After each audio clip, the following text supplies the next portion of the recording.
Olá! Hoje vamos começar essa live ouvindo Carmen Miranda, o que é que a baiana tem? Porque o tema dessa live é o que é que um bom líder tem? O que é que a baiana tem? E vai ser uma live mais informal, né? Eu vou contar alguns casos também.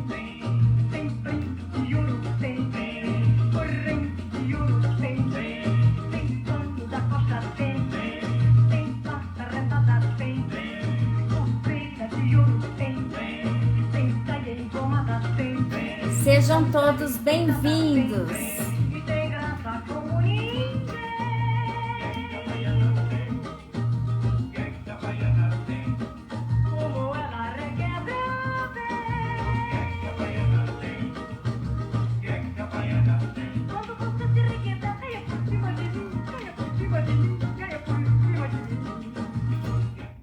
Então, a gente começou só no esquenta da live com a música para a gente se inspirar, porque eu fiz uma adaptação, né, de um pedacinho dessa letra, que é o que é que um bom líder tem. E aí eu vou ler para vocês, né, a adaptação que eu fiz. Tem autoconhecimento? Tem autodesempenho? Tem. Reconhecimento? Tem. Admiração dos pares? Tem sucesso em projetos? Tem. Bons relacionamentos? Tem. Equipe engajada? Tem. Colaboração? Tem influência como ninguém. Como ele lidera bem. Então eu vou começar a fazer a seguinte reflexão. O que é liderar? Vocês já pararam para pensar? O que significa liderar? Significa conseguir engajar as pessoas para que elas alcancem objetivos compartilhados. Objetivos que têm que ser atingidos e que elas realizem uma visão de futuro que foi estabelecida. Isso é liderar. É conseguir mobilizar os esforços conjuntos, né, de todos, numa mesma direção. E como é que a gente reconhece um líder de verdade? Vocês já pararam para pensar nisso? Que atributos um líder de verdade tem? A principal característica é a influência. Boa noite, gente. Pessoal que está entrando, sejam bem-vindos. A gente reconhece um líder de verdade pela capacidade que essa pessoa tem de engajar outras pessoas para que objetivos sejam atingidos. E isso a gente consegue através de uma qualidade específica que a gente tem que cultivar, né? De uma habilidade que é a habilidade de influência. E o que é essa habilidade de influência? É a questão da capacidade de conseguir que o outro faça coisas por você. É a capacidade de obter colaboração espontânea, não somente aquela colaboração forçada. Porque existe essa diferença. Quando a gente obtém a colaboração da equipe, a gente pode obter pela ameaça, pelo exercício do poder, mas também a gente pode obter pela influência, pela conquista da cooperação. Se você precisa fazer muito esforço para obter a cooperação, você vai ter que melhorar a sua influência, porque realmente tem alguma coisa de ruim acontecendo, né? Se você precisa forçar demais para receber a cooperação, se você precisa impor as suas ideias, se você precisa ameaçar, isso é algo que precisa prestar atenção. Então, eu vou ler aqui uma definição que eu gosto, que é: liderança é o processo de influenciar as atividades de um grupo organizado em direção à realização de um objetivo. Essa definição é de Rauch e Belling e fala dessa coisa da influência, essa capacidade de influenciar. E aí eu vou contar alguns casos. Hoje vai ser uma live em que eu apresento vários casos de histórias reais, para a gente ir conectando a teoria com a prática. Uma história de um líder que eu conheci, e esse líder, ele não era uma pessoa influente, né? Tinha uma posição de liderança dentro de uma organização, mas não tinha influência. Então, o que acontece?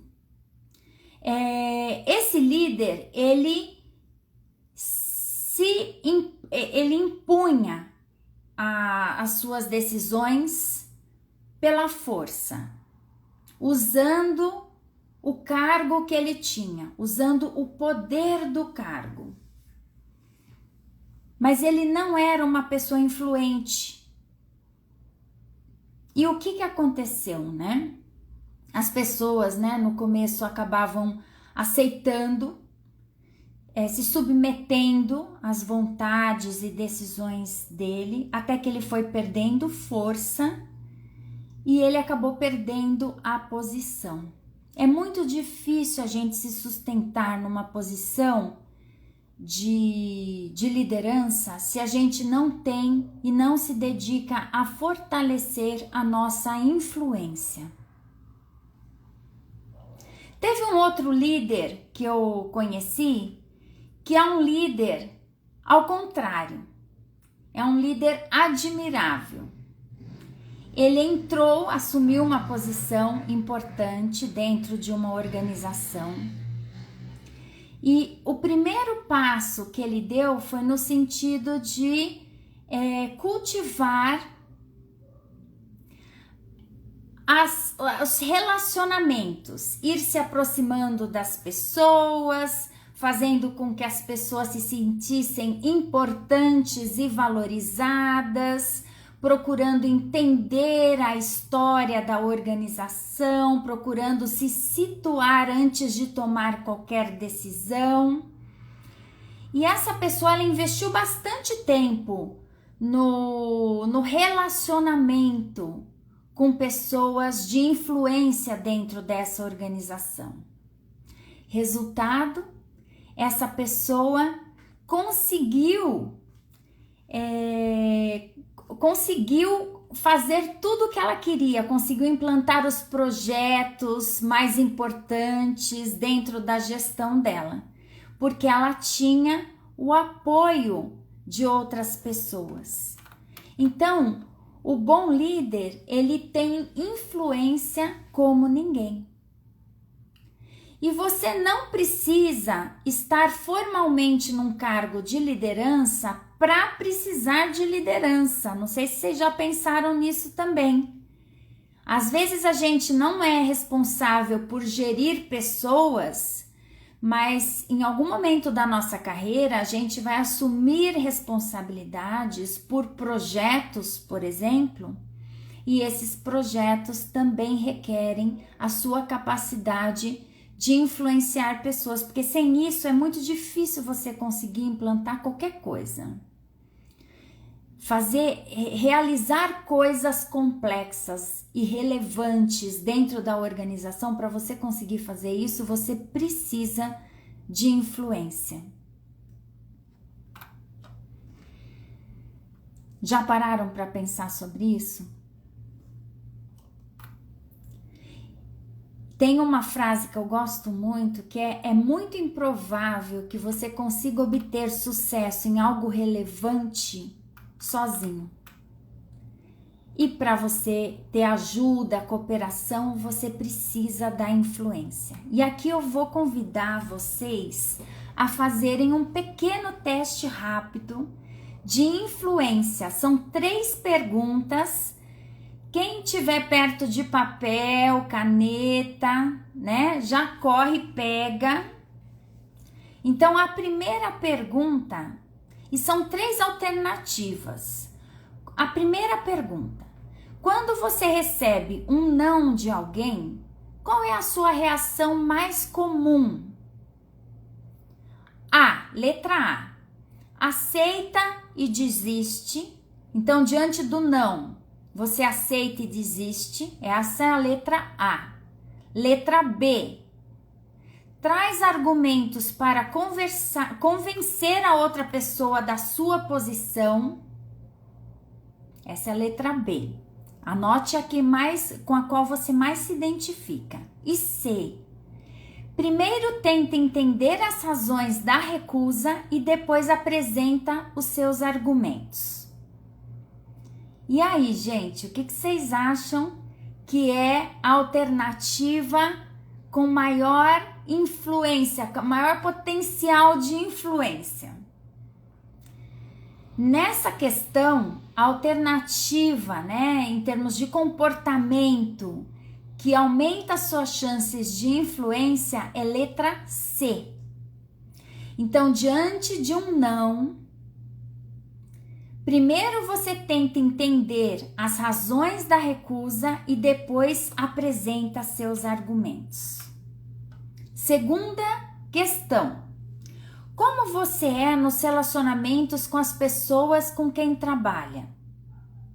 Letra A, você se dá bem com todos ou quase todos. É raro ter algum problema de relacionamento. Letra B, você se dá bem com muitas pessoas, mas existem pessoas que não te suportam. Letra C, você costuma ter problemas de relacionamento com as pessoas. Aqui, gente, ganha em influência aquela pessoa que tem o melhor relacionamento com o maior número de pessoas. Então, letra A é a vencedora em termos de potencial de influência. Aquela pessoa que navega bem na organização, que tem excelentes relacionamentos e que não tem grandes inimizades, é a pessoa com maior capacidade de influência. Isso são ingredientes que a gente vai somando.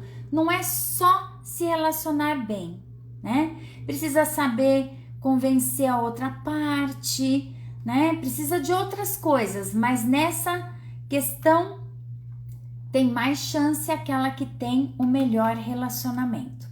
E a última questão: qual o seu grau de iniciativa para construir uma rede de contatos? Então, nosso networking, né? Ou rede de contatos. Já ouviram falar que isso é muito importante e isso tem tudo a ver com influência também. Então, alternativa A, qual que é o seu, pergunta, qual é o seu grau de iniciativa para você construir uma rede de contatos? Letra A. Você prefere ficar na sua, não se sente muito confortável em tomar a iniciativa para cultivar ou ampliar a sua rede de contatos. B. Você dedica um tempo da sua semana para cultivar contatos e ampliar a sua rede, dentro e fora da organização em que você atua. E C, você não consegue ter a disciplina semanal de cultivar a sua rede de contatos, mas faz isso quando pode. Aqui, qual é a alternativa vencedora em termos de potencial de influência? É letra B. Quando você dedica um tempo na semana, e isso é uma prática constante, consistente. Conforme você vai tornando essa prática de cultivo da sua rede de relacionamento mais constante, mais frequente, consistente ao longo do tempo, mais benefícios você colhe quando você menos imagina. Aqui eu vou contar um caso, uma passagem da minha própria carreira, que eu estava me lembrando hoje, né? Estava conversando numa sessão de coaching e me lembrei dessa situação. Eu ainda ocupava uma posição de especialista antes de me tornar gestora de pessoas e eu era muito focada em fazer o meu trabalho da melhor forma possível, cumprir os prazos, superar as expectativas, entregar tudo que era proposto, fazer vários projetos. Eu era muito focada em resultado. Mas eu era menos focada em relacionamento. Eu tinha bom relacionamento, eu gostava de manter as interações harmoniosas, sempre gostei muito de pessoas, até pela minha escolha de profissão, mas eu era menos proativa na construção de redes de relacionamento e eu não tinha ainda a consciência da importância da construção da rede de relacionamentos. E aí, o meu gestor na época me chamou para me dar esse feedback, que uma oportunidade de melhoria que eu tinha é que eu deveria passar mais tempo me dedicando a construir relacionamentos mais informais, interações que não fossem só de trabalho, com as principais peça-chave da organização, porque eu cuidava do desenvolvimento de lideranças nessa organização. Então, a proposta é que eu me aproximasse informalmente dessas pessoas que ocupavam posições de gestão, né? Gerentes, diretores. E aí aquilo no começo me surpreendeu, porque eu pensei, nossa, nunca pensei que isso fosse tão importante, né? Mas será que realmente vale a pena eu dedicar parte do meu tempo para isso? Eu vou deixar de trabalhar para fazer isso? E até conversei, né, com esse gestor da época, disse, nossa, não me sinto muito à vontade de sair falando o quê para essas pessoas, porque eu tinha as interações baseadas no trabalho. Então, se eu ia fazer uma tarefa, se eu estava num projeto com a outra pessoa, eu tinha interação. Se não, não, né? Eu não procurava ativamente o contato com as pessoas só pelo contato. E aí eu comecei a fazer um exercício, né? Ele sugeriu que eu almoçasse cada dia com uma pessoa que eu quisesse me aproximar. E no começo eu fiquei meio ressabiada, né? Será que as pessoas vão querer, né? Essa iniciativa, eu vou chamar, assim, não vão estranhar? E sabe o que eu percebi? Que as pessoas adoravam ser convidadas para almoçar com alguém de recursos humanos. Eu achei, me surpreendeu que era uma coisa que as pessoas eram muito receptivas, muito abertas para fazer. E foi assim que eu fui me aproximando das pessoas. E no almoço a gente fala de trabalho e fala também de vida pessoal. E foi assim que eu fui conquistando, fortalecendo, tornando mais próximo o meu relacionamento com essas pessoas, que eram meus principais clientes, porque eu cuidava de desenvolvimento de liderança. E isso abriu uma outra dimensão que eu não conhecia antes, que é a dimensão da influência. Quanto mais você conquista a sua rede de contatos, quanto mais você se dedica a essa rede, ao fortalecimento da confiança, à reciprocidade, mais você se torna influente. Pensem nisso. Trouxe aqui meu caso real pessoal para vocês avaliarem, né? Que a influência é muito importante. E depois nos próximos cargos, conforme eu fui assumindo posições de liderança, nem se fale, né? Nessa época eu ainda não era gestora de pessoas, mas também, né, dedicar um tempo para você se conectar com os membros da sua equipe de uma forma que não seja só voltada para a tarefa, que exista uma troca genuína, verdadeira entre vocês, também é uma coisa importante. E também, gente, a gente conhece o oposto, né? Quando a pessoa não é tão influente, o que acontece com essa pessoa? Ela tem dificuldade de achar colaboração, acaba se sobrecarregando, não consegue a ajuda que precisa, fica lotada, tem que se virar sozinha porque ela não consegue a colaboração. Então, fiquem atentos e atentas a esses sinais, né? De se você tem influência ou não tem influência. Aqui também a gente traz uma questão que já é antiga, né? Conhecida de muitos, que é a diferença entre chefe e líder. Qual que é a diferença? O chefe manda, né? Ele exerce o poder do cargo, ele usa o cargo. Agora, o líder, ele vai conquistar pela influência. Ele vai conquistar a colaboração. Ele não precisa mandar, ele vai pedir. E as pessoas vão fazer com vontade. Essa é a diferença entre um chefe e um líder.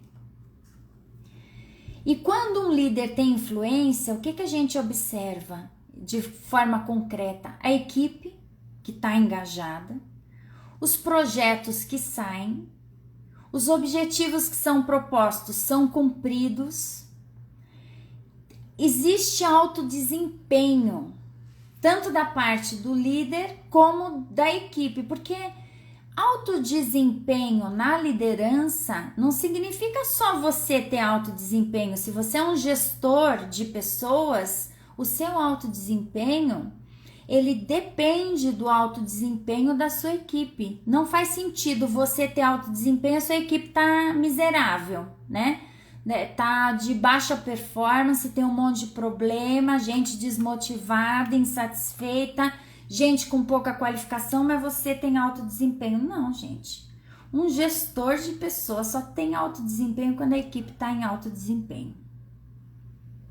Esse é um ponto importante. E aí, eu vou citar mais alguns casos de vida real sobre alto desempenho. Eu conheci um gestor que tinha tido promoção, inclusive porque ele era um excelente colaborador individual. Era um gerente na época, um gerente de logística. E essa pessoa se destacava muito dos colegas, na época que era um colaborador individual. E quando essa pessoa foi promovida para uma posição de gerência, ela continuou operando no mesmo mindset. Por isso que mindset é uma coisa crucial para o sucesso da liderança. E a gente vai falar isso na jornada Líder de Sucesso, que começa em 9 de fevereiro. Então fica aqui o convite. Se você não se inscreveu e quer ouvir mais a respeito de liderança, tá aqui o convite para você. Depois vai lá no link da bio e se inscreva. Mas então, esse gestor tinha sido promovido e ficou com o mesmo mindset, ficou com a mesma perspectiva, né? A mesma mentalidade. Focava no seu alto desempenho. Só que acontece que você, quando é gestor de pessoas, você tem que se dedicar a desenvolver a sua equipe. Você tem que distribuir tarefas adequadamente, usar o melhor de cada um, né? Será que as habilidades existentes na sua equipe são suficientes para o desempenho? O que você precisa desenvolver a mais? Quem sabe fazer melhor o quê? Esses conhecimentos são importantes. E esse gestor não estava nem aí com nada. né? Então, ele ficou voltado para si mesmo, passou um ano, ele conseguiu perder a equipe dele, perdeu o apoio da equipe, a equipe desmotivada, reclamando, tinha gente que já tinha saído da empresa, porque também rotatividade às vezes tem a ver com, né, a nossa decisão de pedir demissão de uma empresa pode estar relacionado com o nosso gestor, a pessoa que lidera a gente. Porque às vezes é insuportável você trabalhar com uma pessoa que você não admira, que você vê que não está fazendo um bom trabalho no cargo de liderança. Então ele começou a perder pessoas, a equipe perdeu a adesão da equipe e acabou sendo desligado. Ou seja, investir em aumentar a sua influência é muito importante, né? E fortalecer a sua capacidade de liderança. Um outro exemplo agora positivo que eu também vi ao longo da minha carreira, né? Um dos mais admiráveis, eu posso dizer para vocês, é quando houve uma troca de diretoria numa das empresas pelas quais eu passei. E a diretora que assumiu a área, pegou uma área com uma equipe muito pouco qualificada, com problemas sérios de atraso, de performance. Ela apresentava resultados insatisfatórios. Era uma equipe que era medida através de indicadores de desempenho e os indicadores estavam muito ruins. E o que ela fez? Né? Ela conseguiu reverter essa situação em alguns meses. Mas qual foi a estratégia? A estratégia foi desde o dia 1. Identificar quais eram as necessidades de desenvolvimento dessa equipe e atacar profundamente essas necessidades. Com treinamento, com coaching, com tudo que ela podia. E também foi importante se comunicar intensamente com essa equipe, para comunicar a visão de futuro que se tinha para essa equipe, como que essa equipe deveria ser e como ela estava hoje, e o caminho, o plano que precisaria ser percorrido para ela atingir aquela visão de futuro. Algumas pessoas floresceram nesse ambiente. Eu fui testemunha de algumas que, nossa, desabrocharam, estavam escondidinhas e de repente tomaram um protagonismo nesse processo de mudança, e outras não se adaptaram, né? E tiveram que ser substituídas. Eu acho que esse é um outro aprendizado também, né? Quanto tempo a gente, como gestor de pessoas, pode esperar pela mudança, pela resposta da nossa equipe? É importante esperar um tempo, porque a mudança ela não é do dia para a noite.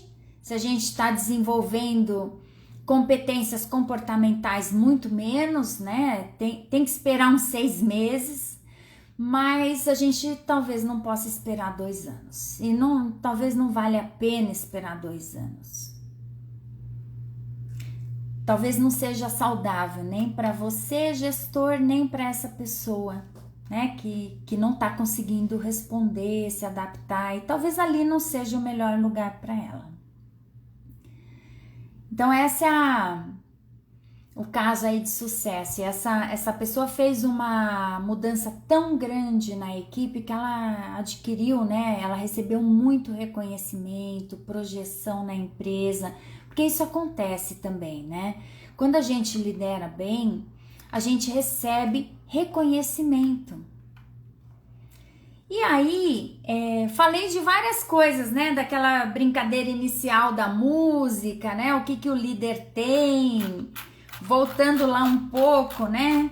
Tem a questão de autoconhecimento, tem alto desempenho, tem reconhecimento, admiração dos pares, sucesso em projetos, bons relacionamentos, equipe engajada, colaboração, influência, né? E ficou faltando aprofundar um pouco. Eu fui contando aí as histórias e falando dessas palavras-chave, mas ficou faltando o autoconhecimento, que também é um ingrediente essencial para o sucesso na liderança.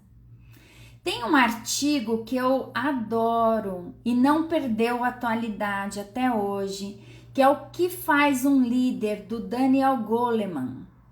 Foi publicado pela Harvard Business Review em 1998. Não é um artigo recente, mas é um artigo que trata da importância da inteligência emocional para o sucesso na liderança, em posições de liderança.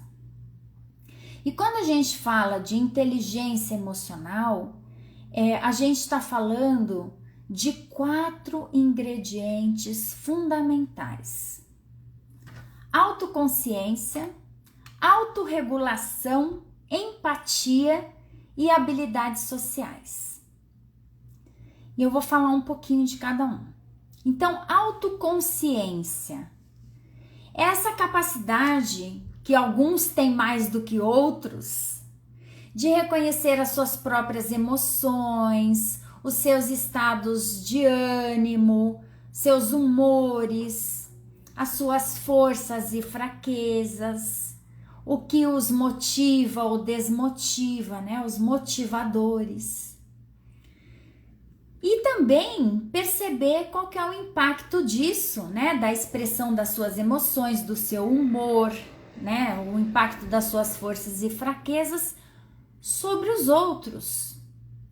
Isso é a autoconsciência. E aqui eu vou trazer um exemplo de um gestor que não tinha muito essa autoconsciência. Esse gestor eu vi em atuação, né? Esse gestor, quando ele ficava desapontado com alguma entrega de colaboradores, ele tinha uma reação facial que era sentida como muito desagradável pela equipe. Ele tinha um olhar de ódio. Então a gente precisa cuidado com as nossas expressões faciais, com o nosso tom de voz, com as nossas expressões corporais, que são menos conscientes, mas alguém precisa ter essa coragem, talvez, de chegar pra gente e dar o feedback, ou senão a gente vai ficar batendo cabeça. Então prestem atenção, exercitem a autoconsciência, para vocês identificarem esses humores, essas emoções que surgem e como é que vocês estão expressando isso diante da sua equipe e qual é o impacto na equipe dessa expressão. Aqui fica esse convite. Um outro elemento, né, na sequência é o da autorregulação, que também é um dos ingredientes da inteligência emocional. A autorregulação é essa capacidade de pensar antes de agir, de não se deixar levar por impulsos e humores, e quando você vê, você já fez, quando você vê, você já falou. Isso é a autorregulação.